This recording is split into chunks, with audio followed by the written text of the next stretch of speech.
Guys हमें अपनी life में कभी कभी कुछ चीज़ें रिपीट करनी होती हैं। फॉर एग्जांपल हम लोग रोज खाना खाते हैं, हम लोग रोज स्कूल जाते हैं, या फिर कभी कभी हमें कुछ काम अपने गिवन क्लाइंट्स के लिए भी करने होते हैं। लेट सपोज आपकी मम्मी जी ने आपसे बोला कि जो पानी की बॉटल्स होती हैं उन्हें आप फ्रिज में भर के रख दीजिए, तो आप क्या करेंगे, हर एक बॉटल के लिए सेम काम रिपीट करेंगे।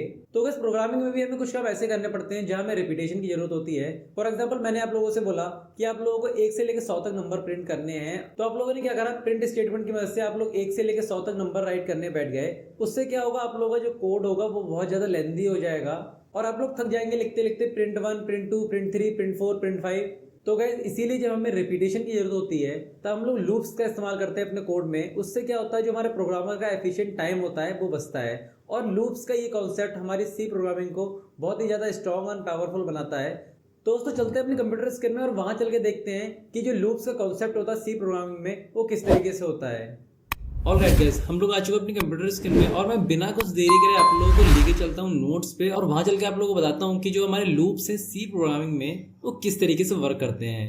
गाइस हमारे लूप्स होते क्या हैं? जो हमारे लूप्स होते हैं वो एक कंट्रोल स्ट्रक्चर होता है जो क्या काम करता है, एक ब्लॉक ऑफ कोड को रिपीट कराता है। कब तक? जब तक एक हमारी गिवन कंडीशन ट्रू रहेगी, यानी कि जब हमारी कंडीशन हो जाएगी फॉल्स तब क्या काम होगा, जो हमारा लूप होगा वो हो जाएगा स्टॉप। या फिर मैं कहूँ जो हमारा कंट्रोल होगा कंडीशन फॉल्स होने के बाद वो जो लूप होगा हमारा उससे बाहर आ जाएगा। तो बेसिकली मैं आप लोगों को बताऊं लूप्स के बारे में, तो लूप्स हमारे काम आते हैं चीजों को रिपीट कराने में, या फिर मैं कहूँ हमारे टाइम को बचाने में। हम एक ही चीज को बार बार करेंगे तो हमारा जो टाइम होगा वो ज्यादा लगेगा, पर हम वही काम को अगर लूप्स के थ्रू करेंगे तो दोस्तों जो हमारा टाइम होगा वो कम लगेगा और जो हमारा प्रोग्राम होगा वो एफिशिएंट बनेगा।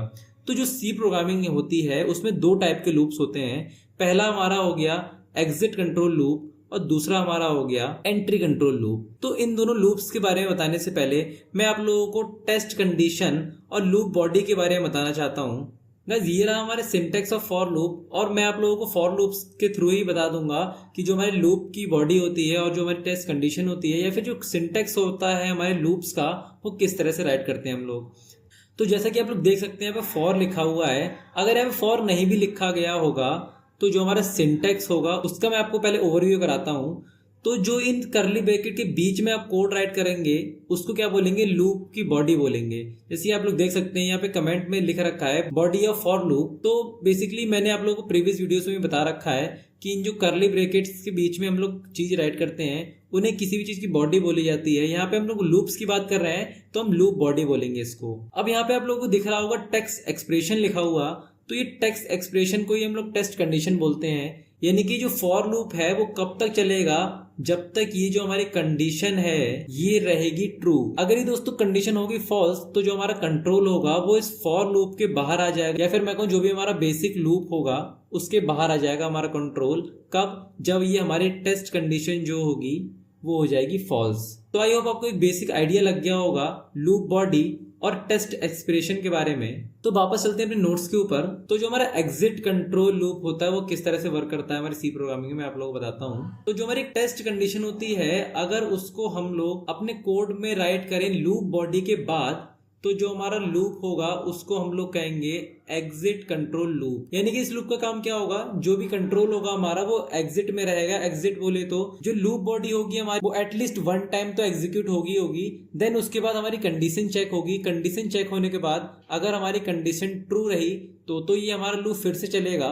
जो हमारी लूप बॉडी होगी वो फिर से एग्जीक्यूट होगी और हमारी टेक्स्ट कंडीशन अगर फॉल्स हो गई तो वहीं से कंट्रोल क्या होगा, बाहर आ जाएगा। तो गाइस जो हमारा डू व्हाइल लूप होता है उसको हम लोग क्या करते हैं, एग्जिट कंट्रोल लूप के अंदर रखते हैं।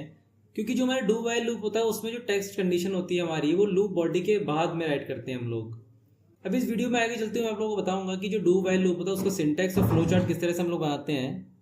उससे पहले हम लोग देख लेते हैं एंट्री कंट्रोल लूप्स क्या होते हैं। तो जो हमारे एंट्री कंट्रोल लूप होते हैं उसमें क्या होता है, जो हमारी टेस्ट कंडीशन होती है उसको हम लोग लूप बॉडी से पहले हम लोग राइट करते हैं। यानी कि जब हमारी लूप कंडीशन ट्रू होगी तभी जो हमारी लूप बॉडी होगी, जो मेन बॉडी होगी हमारी लूप्स की, वरना जो हमारा कंट्रोल होगा वो वहीं से टर्मिनेट होकर बाहर आ जाएगा लूप के। तो जो मेरा फॉर लूप और वाइल लूप होता है वो क्या होता है, एंट्री कंट्रोल लूप्स होते हैं। यहाँ पे आप लोग देख सकते हैं जो टेस्ट एक्सप्रेशन लिखा हुआ है, जब हमारा कोड कंपाइल हो रहा होगा तब ये टेस्ट कंडीशन जो होगी हमारी वो चेक होगी। जब ये टेस्ट कंडीशन हमारी चेक होगी तभी ये जो करली ब्रैकेट के अंदर कोड राइट किया हुआ होगा लूप बॉडी के अंदर वो एग्जीक्यूट होगा, वरना जो हमारा कंट्रोल होगा वो यहीं से टर्मिनेट होके इस लूप बॉडी के बाहर आ जाएगा। गाइस आप लोग बिल्कुल भी चिंता मत कीजिए, इस वीडियो में आगे बढ़ते हुए जो भी मैं आप लोगों को बातें बता रहा हूँ उसको जब मैं कोड राइट करूंगा तो आप लोगों को समझ में आ जाएंगी। तो अभी तक मैंने क्या करा है, दो लूप्स के बारे में आप लोगों को बताया, एंट्री कंट्रोल और एग्जिट कंट्रोल लूप्स के बारे में, और इनके भी सब पार्ट्स होते हैं, डू वाइल लूप और फॉर लूप और वाइल लूप। तो अब चलते हैं फॉर लूप के अंदर और वहां चल के देखते हैं कि जो हमारा फॉर लूप होता है वो सी प्रोग्रामिंग के अंदर किस तरह से वर्क करता है। तो जो हमारा फॉर लूप होता है वो एक एंट्री कंट्रोल लूप होता है, यानी कि जो हमारी टेस्ट कंडीशन होती है वो पहले चेक होती है और चेक होने के बाद अगर वो कंडीशन ट्रू होगी तो जो हमारी लूप बॉडी होगी वो एग्जीक्यूट होगी, वरना जो हमारा कंट्रोल होगा वो टर्मिनेट होकर बाहर आ जाएगा एग्जिट की ओर। तो डायरेक्ट इसके सिंटैक्स के ऊपर लेके चलता हूँ आप लोगों को। तो सबसे पहले हम लोग क्या करते हैं, यहाँ पे लगाते हैं फॉर, और फॉर लगाने के बाद क्या करते हैं, यहाँ पर एक वेरिएबल बना के उसमें एक वैल्यू डालते हैं। ये वैल्यू क्या होती है, हमारी इनिशियल वैल्यू होती है जहां से हमारा लूप क्या होता है, स्टार्ट होता है। उसके बाद हम लोग क्या करते हैं, यहाँ पर सेमीकोलन लगा के इस जगह हम लोग देते हैं अपनी टेस्ट कंडीशन, जो भी हमें टेस्ट कंडीशन देनी होती है। ये टेस्ट कंडीशन हम लोग क्यों देते हैं कि जब तक ये कंडीशन हमारी ट्रू रहेगी तब तक ये फॉर लूप हमारा वर्क करेगा। जैसे ही ये हमारी टेस्ट कंडीशन हो जाएगी फॉल्स, तो जो हमारा कंट्रोल होगा वो इस लूप के बाहर आ जाएगा और ये जो हमारा लूप है वो चलना हो जाएगा बंद। यानी कि आप लोगों को साफ लफ्ज़ में बताऊं कि जो कोड लिखा होगा इन दो ब्रैकेट्स के अंदर हमने, वो रिपीट होना बंद हो जाएगा। उसके बाद हम लोग क्या करते हैं, यहाँ फिर से सेमीकोलन लगाते हैं और यहाँ पर इंक्रीमेंट और डिक्रीमेंट ऑपरेटर्स का यूज करते हैं कि जो हमारा लूप होगा वो, अगर यहाँ पे हम लोग इंक्रीमेंट ऑपरेटर्स का यूज करेंगे तो इंक्रीजिंग ऑर्डर में जो हमारी वैल्यू होगी, इस वैल्यू के हिसाब से जो भी इंक्रीजिंग ऑर्डर होगा उसमें हमारा लूप परफॉर्म करेगा। वरना अगर हम डिक्रीमेंट ऑपरेटर का यूज करेंगे, जो हमारी डिक्रीजिंग वाली वैल्यू होगी उसमें हमारा जो लूप होगा वो परफॉर्म होगा। तो गाइस ये था हमारा फॉर लूप का सिंटैक्स। अब हम लोग चलते हैं इसके फ्लो चार्ट के ऊपर। तो फ्लो चार्ट में भी वही है जो मैंने अभी आप लोगों को बताया कि जो हमारा पहले लूप होगा वो स्टार्ट होगा, देन जो हमारा एक्सप्रेशन हम लोग इनिशियलाइज कराएंगे, यहाँ पर आप लोग देख सकते हैं जो हमने इनिशियलाइज कराया ये एक्सप्रेशन। उसके बाद क्या होगा, जो हमारी टेस्ट कंडीशन है वो चेक होगी। अगर टेस्ट कंडीशन हो जाती है फॉल्स तो लूप्स जो हमारा कंट्रोल होगा वो एग्जिट की ओर मूव कर जाएगा। पर अगर हमारी कंडीशन हो गई ट्रू तो जो हमने इन करली ब्रैकेट के अंदर जो कोड राइट कर रखा होगा, जिसे हम लूप बॉडी बोलते हैं, वो हो जाएगा एग्जीक्यूट। उसके बाद क्या होगा, हमने इंक्रीमेंट और डिक्रीमेंट ऑपरेटर्स का यूज कर रखा अपने फॉर लूप में, तो जो हमारा एक्सप्रेशन होगा वो हो जाएगा अपडेट, और जो हमारी कंडीशन होगी फिर से चेक होगी, और ये कंडीशन तब तक चेक होती रहेगी जब तक हमारी ये कंडीशन फॉल्स नहीं हो जाती। और जैसे ही कंडीशन होगी फॉल्स, वैसे ही जो हमारा ब्लॉक ऑफ स्टेटमेंट होगा, जो हमने कोड बॉडी बना रखी होगी, वो एग्जीक्यूट होना बंद हो जाएगी और जो हमारा कंट्रोल होगा वो बाहर की तरफ मूव कर जाएगा। तो दोस्तों ये जो मैंने आप लोगों को बातें बताई अभी तक, ये आप लोगों को थोड़ी बहुत समझ में आई होंगी। बाकी मैं आप लोगों को VS कोड में पहले लेके चलता हूँ और वहां चल के आप लोगों को बताता हूँ कि जो लूप है वो किस तरह से वर्क करते हैं। मैं पर प्लस के आइकन पर क्लिक करके loop.c नेम से फाइल बनाऊंगा एक। गैस तो मैंने loop.c नाम से एक फाइल बना ली और मैं क्या काम करूंगा, इस टेम्पलेट को यहाँ से कॉपी करके अपने loop.c में पेस्ट करूंगा। और गाइस होगा क्या, अगर मैं आप लोगों से बोलूं कि आप लोगों को प्रिंट करने हैं नंबर 1 से लेकर 5 तक, तो अभी तक जितना भी मैंने आप लोगों को बता रखा है उसके हिसाब से आप लोग क्या करेंगे, 5 बार आप लोग प्रिंट फंक्शन का यूज करके जो भी आप 1 से लेकर 5 तक वैल्यू होगी वो क्या कर देंगे, प्रिंट कर देंगे अपनी डिस्प्ले पे लाइक दिस। और आप लोग देखिए जो हमारी वैल्यूज हैं वो 1 से लेकर 5 तक प्रिंट हो गई, क्योंकि हमने 5 बार प्रिंटफ फंक्शन का यूज करके ये जो वैल्यू है 1 से लेकर 5 तक इन्हें डायरेक्ट प्रिंट करा लिया। पर क्या होगा अगर मैं आप लोगों से कहूं कि ये वैल्यू आप लोग 100 तक प्रिंट कराएं, तो हो सकता है आप लोग प्रिंट कर भी दें 1 से लेकर 100 तक प्रिंटफ फंक्शन का यूज करके। पर होगा क्या अगर मैं आप लोगों से कहूं कि 1 से लेकर 1000 तक प्रिंट करें, तो क्या होगा, आप लोगों को दिक्कतें आएंगी। बार बार आप लोग प्रिंटफ फंक्शन का यूज करके जो लाइंस होगी, वो कोड आपकी जो लेंथ होगी वो भी इंक्रीज होगी। तो यहीं पे हमारे जो लूप्स होते हैं वो वर्क करते हैं। तो इस क्वेश्चन को मैं आप लोगों को फॉर लूप से करके दिखाता हूँ, और आने वाले वीडियोस में जो हमारा डू वाइल लूप और वाइल लूप है उस पर भी जो क्वेश्चन प्रैक्टिस होगी वो हम लोग करेंगे।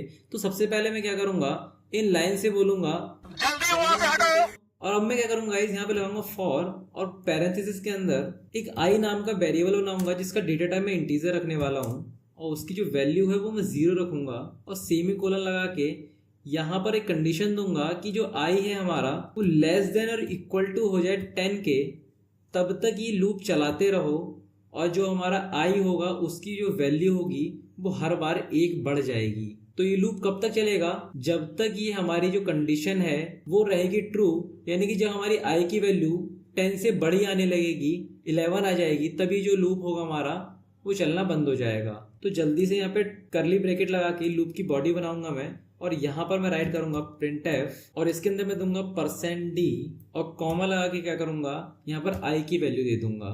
और सेमीकोलन से क्लोज करूंगा इसे। तो इस बेसिकली इस लाइन का मतलब क्या है कि जो हमारी आई की वैल्यू होगी वो 0 से स्टार्ट होगी, और जो हमारी लूप चलेगा पहली बार तो आई की वैल्यू 1 हो जाएगी, तो यहाँ पे 1 प्रिंट हो जाएगा। उसके बाद जब हमारा दोबारा लूप चलेगा तो आई की वैल्यू यहाँ पे इंक्रीज हो जाएगी इस इंक्रीमेंट ऑपरेटर की मदद से। देन जब हमारी तीसरी बार लूप चलेगा तो इस इंक्रीमेंट ऑपरेटर की मदद से जो हमारी वैल्यू होगी वो 3 हो जाएगी, और वो जो वैल्यू होगी वो यहाँ पर प्रिंट हो जाएगी एज इट इज। ये सब बातें आप लोगों को तब समझ में आएंगी गाइस जब मैं इस प्रोग्राम को रन करके दिखाऊंगा आप लोगों को। बेसिकली आप लोगों को समझ में नहीं आ रहा होगा क्योंकि ये जो नंबर्स हैं वो कोलैब होके आ गए हैं। मैं क्या करूँगा, यहाँ पे बैकस्लैश n दूंगा और इस प्रोग्राम को फिर से रन करूँगा। तो अब आप लोग देखिए कि जो हमारा लूप है वो सक्सेसफुली रन हो चुका है, और जो हमारे आंसर था जो मैंने क्वेश्चन दिया था आप लोगों को कि आप लोगों को नंबर प्रिंट करने हैं 10 तक, तो वो सक्सेसफुली प्रिंट होके आ चुके हैं। बस अभी तक हम लोगों ने जो पढ़ रखा था, अगर आप उस तरीके से कोड राइट करते इस क्वेश्चन के लिए तो आप लोग क्या करते 10 बार प्रिंटफ फंक्शन का यूज़ करते, और इन 10 नंबर के लिए आप अलग अलग लाइन में प्रिंटफ फंक्शन का यूज़ करके इन नंबर्स को देते। पर आप देख सकते हैं जो फॉर लूप है इसकी मदद से कितना छोटा कोड यहाँ पे राइट किया है मैंने, और जो प्रिंटफ फंक्शन है हमारा इसको एक ही बार राइट करा है, पर इसका यूज जो है मैंने वो 10 टाइम कर लिया। यहाँ पर 10 टाइम का मतलब जो ये प्रिंटफ वाली लाइन है इसको मैंने 10 बार चला दिया, और 10 नहीं, यहाँ पर ये जो लूप है वो 11 बार चला है, क्योंकि ये जो हमारी वैल्यू है वो मैंने 0 से दी थी। अगर मैं इस वैल्यू को 1 कर दूं तो आप देखिए कि जो हमारा लूप है वो 1 से लेके 10 तक चलेगा।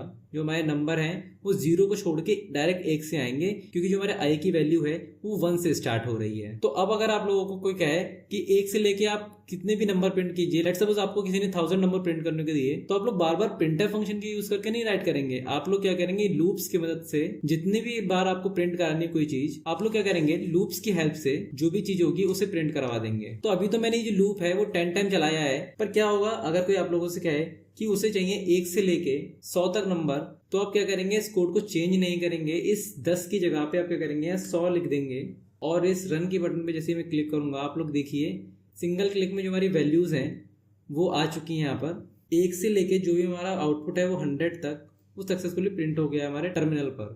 बाकी अभी तक हम लोगों ने बहुत सारे टॉपिक्स क्लियर कर लिए हैं, आप लोग ने चेकआउट कर सकते हैं चैनल पर जाके। एंड दोस्तों डू सब्सक्राइब दिस चैनल ताकि जो भी नेक्स्ट टॉपिक हम लोग क्लियर करने वाले हैं वो आप लोगों से मिस ना हो। और मैं मिलता हूँ आप लोगों से नेक्स्ट वीडियो में। Thank you so much guys for watching this video.